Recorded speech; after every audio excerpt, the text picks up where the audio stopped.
Thank you very much. Thank you. It's beautiful out here this time of year. In the past 9 months, my administration has initiated the single greatest mobilization in U.S. history, pioneering, developing, and manufacturing therapies and vaccines in record time, numbers like nobody's seen before. No medical breakthrough of this scope and magnitude has ever been achieved this rapidly, this quickly, and we're very proud of it, and I had tremendous help from the military, generals, admirals, and many of the great people at the White House. Operation Warp Speed is unequaled and unrivaled anywhere in the world, and leaders of other countries have called me to congratulate us on what we've been able to do, and we've helped many countries with their ventilators and all of the problems they were having, and I'd like to congratulate everyone involved in this effort. It's been an incredible effort.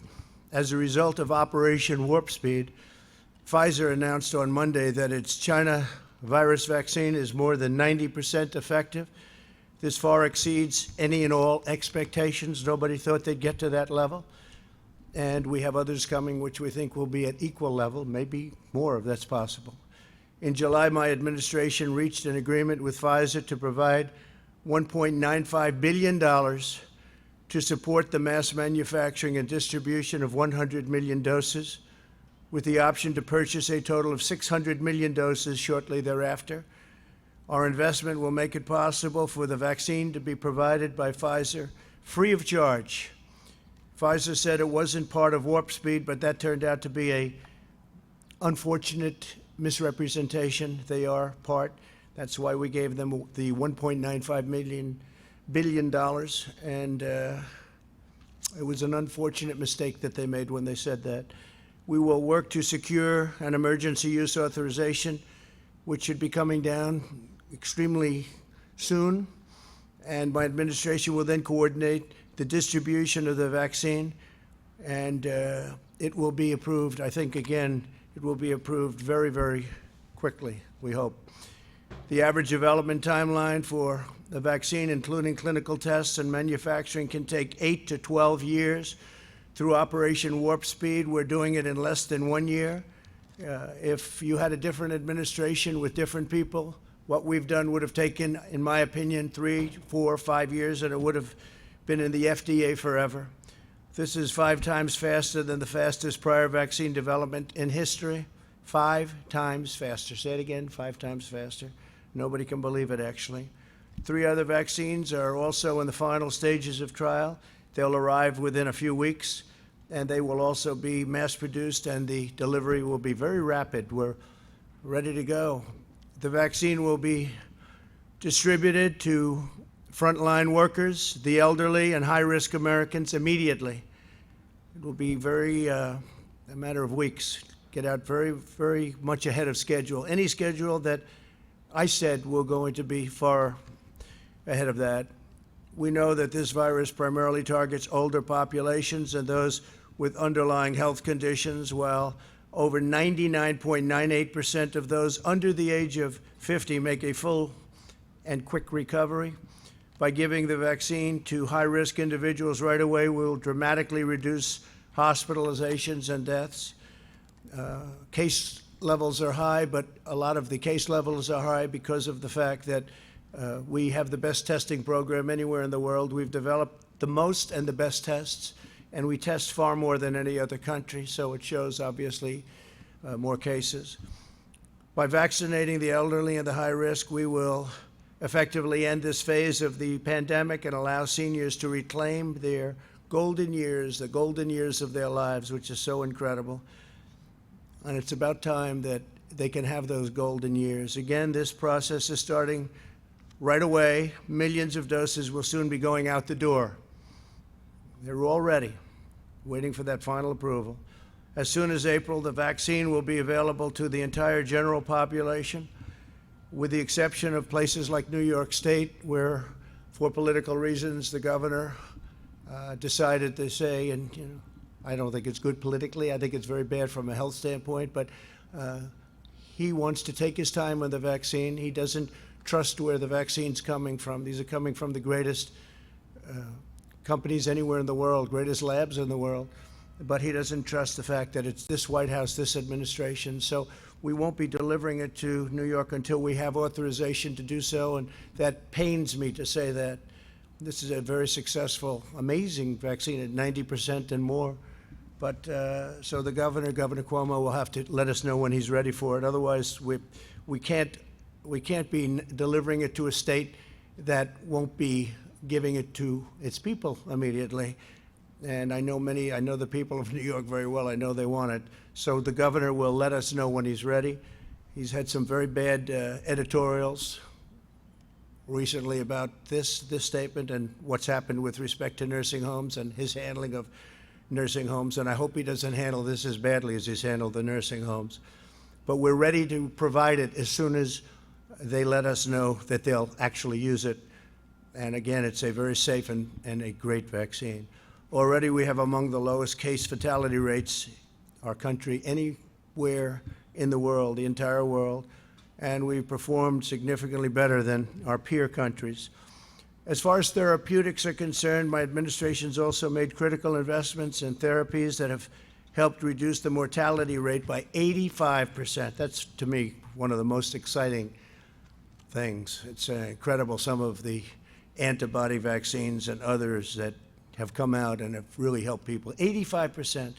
Last month, the FDA approved remdesivir, and we've secured enough remdesivir to treat 850,000 patients. My administration finalized an agreement with Eli Lilly to purchase the first doses of their antibody therapy, which shows amazing results. This treatment will be available completely free of cost to patients. 5,000 units have already been shipped, and many more are going out the door as we speak. We've also reached an agreement with AstraZeneca for the large-scale manufacturing of their antibody treatment, which is excellent. We expect to issue emergency use authorizations for a number of additional treatments in the near future. Tremendous promise, but remember the 85% number. That's an incredible number, but we have some tremendously promising drugs online and ready to come out. We have ensured that our frontline workers have all the tools they need. My administration's invoked the Defense Production Act and related authorities over 100 times and have made a historic investment into our industrial base. All states that requested PPE from the federal government have received the PPE almost immediately upon request. Every American who needed a ventilator has had access to a ventilator. Think of that. Very complicated piece of equipment, very expensive. And we haven't had one person in this whole country that has requested or needed a ventilator that hasn't had it. Every single request has been immediately filled. So that was something that was a great job. And now we're helping the rest of the world with ventilators because it's a very hard thing. We're producing them thousands of ventilators a month. The federal government has 22,000 beds immediately available for states and jurisdictions that need additional capacity. But we think that it's going to start going down, possibly very quickly. We'll see what happens. But with the vaccine, you'll see numbers going down within a matter of months, and it'll go down very rapidly. As we continue to combat the virus, our economy is rebounding far beyond any expectations. I see the stock market's up almost 400 points today again, and it's ready to break the all-time record. Our jobs records are incredible. The job numbers are incredible. In the last 6 months, we've created over 13 million jobs and slashed the unemployment rate by more than half. Last quarter, we witnessed the fastest economic growth ever recorded in the history of our country, 33.1%. It's a number that is more than double our highest. That was in 1952, and we've more than doubled it. The United States experienced the smallest economic contraction and the most rapid economic recovery of any major Western nation. We went down less and we went up more, which is quite a combination of facts. While healthy Americans have gone back to work and to school, we continue to spare no expense to protect the elderly and the vulnerable. According to some estimates, a national lockdown costs $50 billion a day and hundreds of thousands of jobs every single day. Ideally, we won't go to a lockdown. I will not go. This administration will not be going to a lockdown. Hopefully, the whatever happens in the future, who knows which administration it will be. I guess time will tell. But I can tell you this administration will not go to a lockdown. There won't be necessity. Lockdowns cost lives, and they cost a lot of problems. The cure cannot be, you got to remember, it cannot be worse than the problem itself, and I've said it many times. And when you look at what happens during a lockdown, I just say it very loudly. It's horrible what happens with drugs, alcohol, depression, loss of jobs, business closures. It's a terrible thing. So this administration will not go, under any circumstances, will not go to a lockdown, but will be very vigilant, very careful. We understand the disease. It's a complicated disease, but we understand it very well. We ask all Americans to remain vigilant, especially as the weather gets colder and it becomes more difficult to go outside and to have outside gatherings. And with that, I just want to ask some very talented people to come up and say a few words. General Perna and Dr. Slaoui have been incredible. The general is really getting started right now, but he's really what we don't know and what people don't know. He started putting this all together 6 months ago, and you're going to see some real action. So, General, maybe you'll start it off, and then, Doctor, you'll go right after that. Thank you very much, and then we're going to finish it off with Mike Pence. Okay? Thank you, please. Thank you, sure. Thank you, Mr. President. Hi, everybody. So Operation Warp Speed's mission is to enable and accelerate the development of vaccines and therapeutics to help control the COVID-19 pandemic and save lives. On May 15th, almost 6 months ago to the day, we stated the goal of the operation, which was to have vaccines and therapeutics available and approved for use in the US population by the end of the year 2020. We said then that while very challenging, the goal was credible and therefore was worth trying with the best, our best to achieve it. Today, we're almost 6 months later, and I think we can say that significant progress has been made. And while we are not there yet, we are close to the objective. Let me share with you some facts. If I look at the vaccine side, we've selected a portfolio of 6 vaccines using 3 different platform technologies, and we elected to have 2 vaccines from each platform technology. First platform is what's called messenger RNA, and 2 vaccines using that platform were in the portfolio, one by Pfizer and one by Moderna. The second platform is using what's called live viral vectors, and we had 1 vaccine from J&J and 1 vaccine from AstraZeneca in partnership with Oxford University. And the third platform was the recombinant protein platform with 1 vaccine from a biotech company here in the US called Novavax, and another one from a partnership between Sanofi and GlaxoSmithKline. These vaccines are now, 6 vaccines are all in the clinical development stages, and 4 of them are in phase 3 trials. And of the 4 that are in phase 3 trials, 2 have effectively completed enrollment in the phase 3 trial, and one of the 2 has announced on Monday, to, I think, thrilling information, that they had 90% efficacy. That was the Pfizer vaccine, demonstrating that vaccination is possible against COVID-19, that the kind of choices we have made in terms of the antigen selected was effective and made us optimistic that other vaccine may also be effective.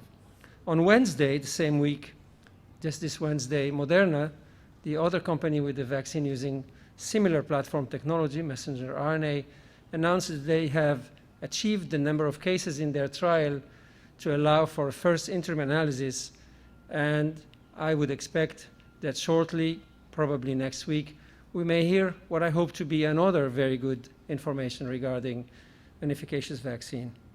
The 2 other vaccines that are in phase 3 trial that are using the live vector platform, the J&J vaccine and the AstraZeneca vaccine, have recruited already a few thousand subjects in their trials. I would like to take this opportunity to invite as many Americans as possible who would like to volunteer to participate in these clinical trials, as that's the only way we are able to achieve a demonstration of the safety and the efficacy of these vaccines.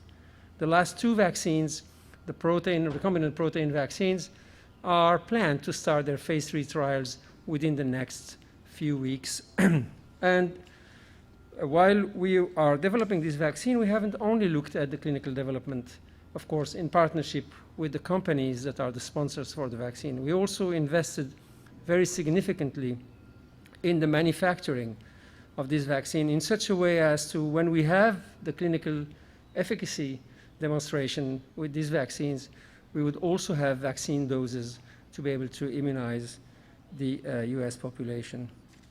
So the two vaccines that are completing their phase 3 trial are likely to be filing their files with the FDA for a potential emergency use authorization within the next few weeks. And hopefully, if approved, they could be used for immunization in the US population in the month of December. And we plan to have enough vaccine doses available for use in the US population to immunize about 20 million individuals in the month of December, and another 25 to 30 million per month on an ongoing basis from there on. And as of the month of February or March, if we have more vaccines approved, such as the live vectored vaccine, we may be able to immunize a larger number of Americans on an ongoing basis per month. Operation Warp Speed didn't only focus on vaccines. We also looked at therapeutics, and we have worked with a number of companies developing monoclonal antibodies in particular that are able to neutralize the virus. As Mr. President said, we have announced partnerships with Eli Lilly, with Regeneron, and with AstraZeneca. And on Monday, Eli Lilly's monoclonal antibody was granted an emergency use authorization to treat patients that are infected and at risk of hospitalization. The Regeneron monoclonal antibodies have been also filed for emergency use authorization, which is currently under review and is potentially reaching approval within the next few weeks. And finally, AstraZeneca just in the last few days has received a green light to start 2 large phase 3 trials with their monoclonal antibodies supported by Operation Warp Speed to prevent the acquisition of COVID-19 disease in very frail subjects or in very high-risk subjects as a protective alternative to a vaccine. So, potentially 2 vaccines and 2 therapeutics may be granted an emergency use authorization before the end of this year. I think it's a remarkable achievement within a period of 6 to 7 months. It is important to note that this progress has been achieved without any political interference. I said it many times.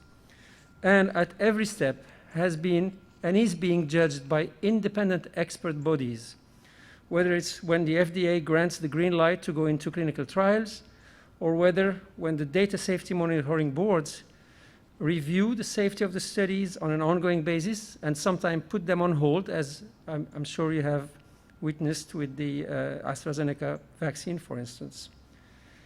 And these same data safety monitoring boards are the independent boards of experts that analyze the efficacy of the vaccines and the safety of the vaccines and tell the companies whether they should progress with the filing of an emergency use authorization or not. So it's not the companies, it's not Operation Warp Speed, it's not the US government, it is independent experts that assess the safety and the efficacy of the vaccines that are being tested.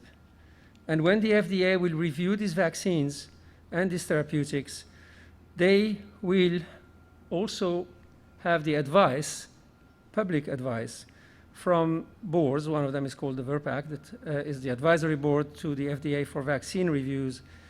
After review of the data transparently and available to everybody to look into, before the FDA then make its decision to either authorize a vaccine or not authorize it. On that basis, I personally feel very comfortable to say that the vaccines and the therapeutics that we have helped develop and accelerate will be judged independently, and if approved, should be used by all in the population. Because I believe vaccination is likely to be the cornerstone among all the other measures that we have to take to help us really control this pandemic. I will now pass to my co-leader, General Perna, who will tell you more about the support that the operation has provided to manufacturing of the vaccine and also to their distribution. Thank you very much.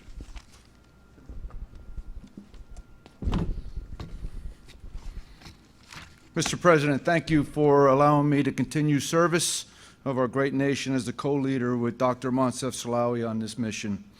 Let me start by emphasizing for me, what is Operational Warp Speed about? It is about saving lives. And it is a Herculean task that the President put us on many months ago. And as Dr. Slaoui just laid out, we are making steady progress and we are ready to execute. Through the whole of American approach, we have leveraged the best of nation in federal government, local, states, industry, and academia to expand the capacity and capability to achieve our mission. It has been powerful. We have capitalized on the best contracting, logistics, and planning experts available to synchronize and integrate all phases of the operation, from development of the vaccine, manufacturing of the vaccine, and finally distribution of the vaccine.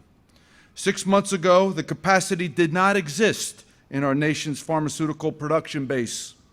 We went to work building brick and mortar manufacturing facilities, bringing in the right specialized machinery and equipment, and prioritizing supply chain materials through the Defense Production Act. Today, we expect to have tens of millions of doses immediately following EUA, and we will distribute them as soon as the FDA applies the EUA. We will do that within 24 hours of the EUA. We are harnessing the strength of commercial industry and the existing vaccine delivery capabilities and infrastructure. Our nation deserves this. Vaccines will be allocated pro rata by population so that we ensure fair and equitable across. We need the states who are part of the planning to accept the vaccine.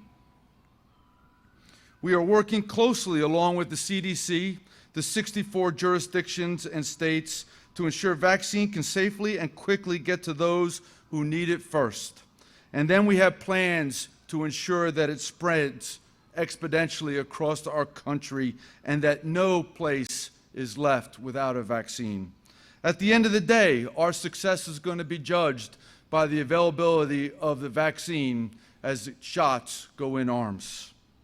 It is the partnerships we have formed with the pharmaceutical companies like Pfizer and Moderna, distribution companies like McKesson, FedEx, and UPS, and pharmacies like CVS and Walgreens that have agreed to do things differently, to think, how can we get this to the American people in the most rapid and expeditious way? We will be successful because of this all of America approach, this collaboration, this effort that everybody is leading towards. I will end where I started. This is about saving lives, the lives of the great American people. And we will not rest until we are successful and that we have irreversible momentum to returning our nation back to normal. Thank you, Mr. President. Thank you, General, very much. Great job. Alex, please.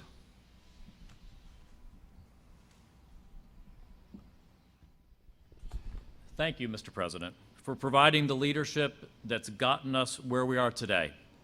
The success that Operation Warp Speed has realized so far has been made possible only because of the bold vision you announced not even 6 months ago, right here in the Rose Garden. To highlight 3 of the remarkable accomplishments we've seen just this week. First, Pfizer announced very promising data on its vaccine candidate. Second, the FDA authorized and we have begun to distribute and administer Eli Lilly's monoclonal antibody to help Americans at risk for serious disease stay out of the hospital. Third, another vaccine company, Moderna, announced that it's reached a critical clinical trial milestone, meaning we may see data from them within days. Back in the spring, we were told by all of the experts that a vaccine was a year or a year and a half away, and the announcements I just highlighted would have been unthinkable. The President said that's not acceptable, and thanks to the support he's provided, we're now on track to deliver a safe and effective vaccine to our most vulnerable this year. As I worked with the President to assemble this team and organize this effort, his support was indispensable at each step of the way. We went out and found the very best people on the planet to do the job, who you just talked with. Dr. Slaoui, the world's most successful vaccine developer. General Perna, one of the world's most qualified logistics leaders. When I first talked to Dr. Slaoui and General Perna about our goals and recruited them to this effort, we dreamed of being at the point we're at today, on track to achieve the incredibly ambitious goal we set together. The President gave us the full financial support we needed, enabling us to invest more than $10 billion to de-risk vaccine companies' development efforts and manufacture product in advance.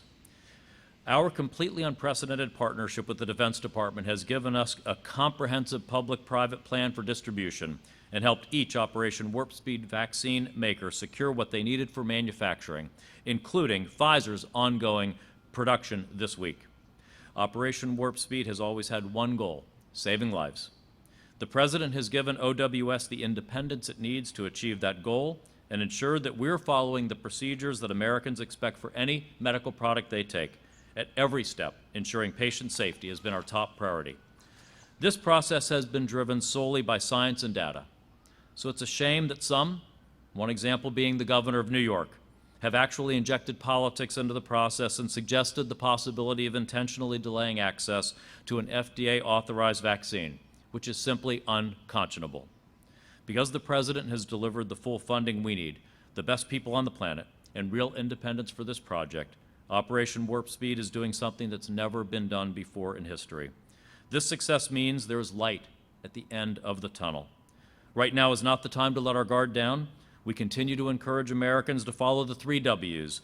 Wash your hands, watch your distance, wear a mask when you can't watch your distance, and avoid settings where you can't do those things. Because of the incredible American spirit, because of what great scientists and public servants and innovators have done through Operation Warp Speed, we have such a bright future ahead of us. If we continue to protect ourselves, our families, and our communities, then I firmly believe that future will be here very soon. Thank you, Mr. President, for making that very bright future possible for the American people. Thank you. Mike Pence, please.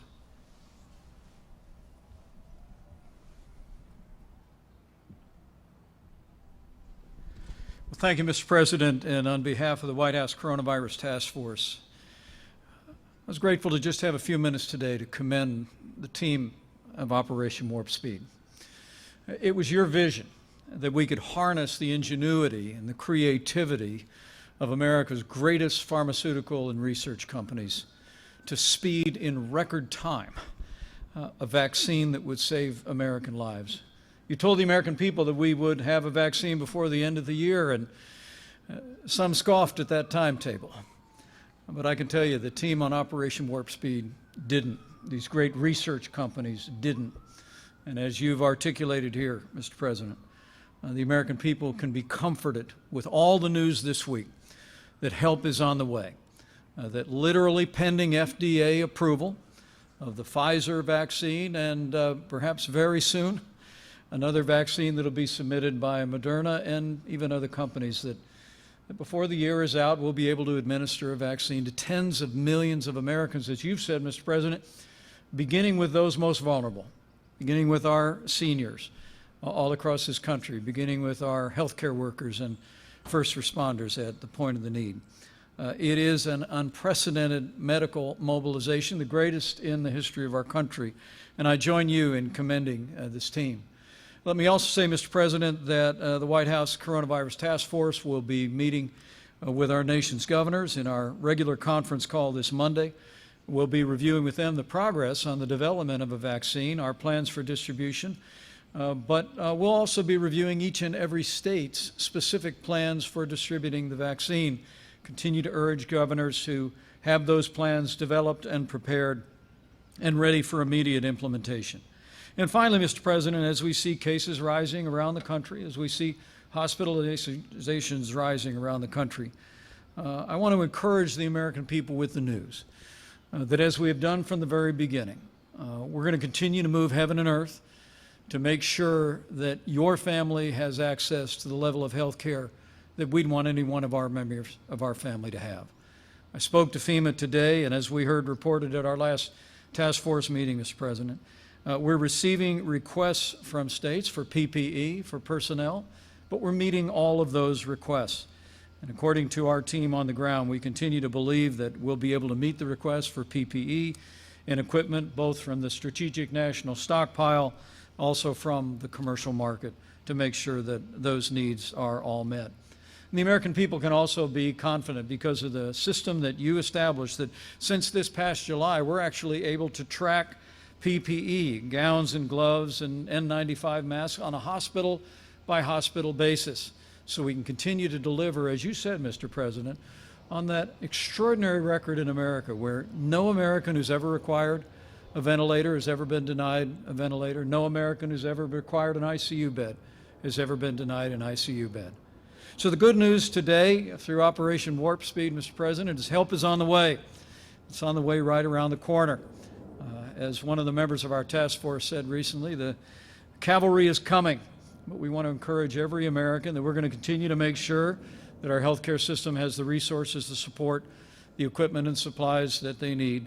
And we also, Mr. President, as we see cases rising, particularly in the heartland of this country, but in communities all across America, we encourage every American, as the Secretary did and as you have, continue to practice good hygiene, wash your hands, practice social distancing, wear a mask when that's not possible. We all have a role to play. We all know what to do to protect the vulnerable, to look after our families and our neighbors and friends, and we encourage every American, with all the good news this week, to continue to be persistent in putting the health of yourself, your family, your neighbors, co-workers, and friends first. And we'll get through this, and we'll get through this together. Thank you, Mr. President. Thank you very much, Mike. And thank you, everybody. Thank you very much.